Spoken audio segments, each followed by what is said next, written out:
Party with difference कही जाने वाली बीजेपी अब सही मायने में दूसरी पार्टियों से अलग होती जा रही है। मोदी जी ने इस मंत्रिमंडल विस्तार में साबित कर दिया है। जमीन पर बरसों झंडा ढोने वाले दरकिनार हो गए हैं और सौदेबाजी कर पार्टी में आने वालों को पुरस्कार दिए जा रहे हैं। दरअसल अब सियासत तो सत्ता के लिए होती है और सत्ता विचारधारा के बजाय रणनीति से हासिल की जाती है। ऐसे में आगामी 5 राज्यों के चुनाव को मोदी जी के चयन में सबसे ज्यादा प्राथमिकता दी गई है। यूपी में अगले साल चुनाव होने हैं, लिहाजा 7 मंत्री यूपी से हैं। पहले से सूबे से 10 मंत्री थे, अब कुल 17 मंत्री। मोदी जी की नजरों में यूपी वालों की अहमियत साबित करने के लिए राज्य से इतने मंत्री बनाए गए हैं।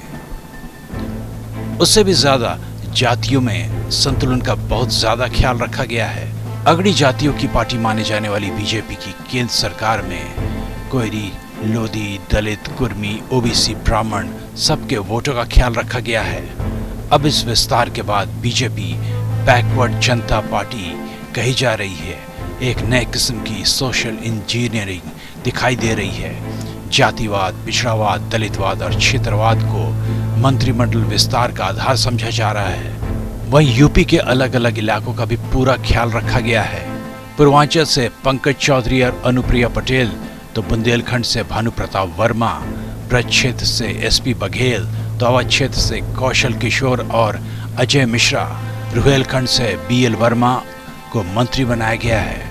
और सबसे बड़ी गौर करने की बात यह है कि मोदी जी को योगी जी की पसंद नापसंद का भी ख्याल रखना पड़ रहा है, क्योंकि संघ को योगी जी पसंद है और योगी जी की पसंद के आजकल मायने हैं आरएसएस की पसंद। लिहाजा इन मंत्रियों के चयन में योगी जी की रजामंदी ली गई है। दरअसल आरएसएस अब मोदी जी के बाद की राजनीति के मद्देनजर काम कर रहा है।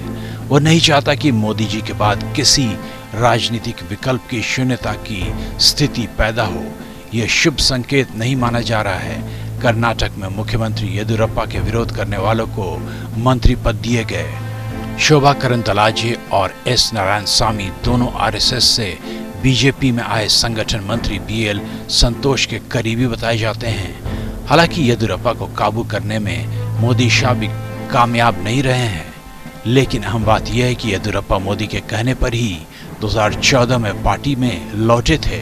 यहाँ ये सवाल उठ रहा है कि मोदी जी किसी दबाव में एडजस्ट करते नजर आ रहे हैं क्या?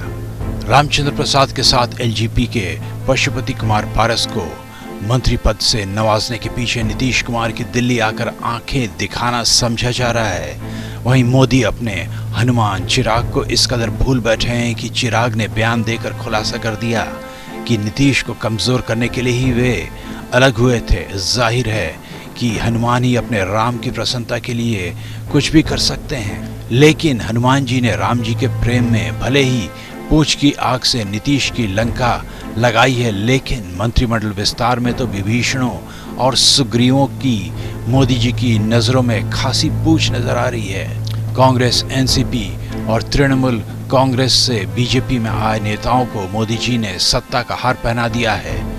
ज्योतिरादित्य सिंधिया, नारायण राणे, निशीथ प्रामाणिक और कपिल पाटिल के लिए मोदी जी ने पलके बिछा दिए हैं। साधना कर सत्ता पाने के इंतजार में राम भक्त बीजेपी नेता ठगा सा दिख रहा है, लेकिन कामकाज के लिए जीवन जीने वाले प्रतिबद्ध कार्यकर्ता मोदी जी के इस राम राज्य पर मुग्ध हैं, क्योंकि वे मानते हैं कि कौत की मोदी जी की लीला अपरंपार है। मोदी जी ने जो कुछ किया है सोच समझ के ही किया होगा। Bureau report, APN।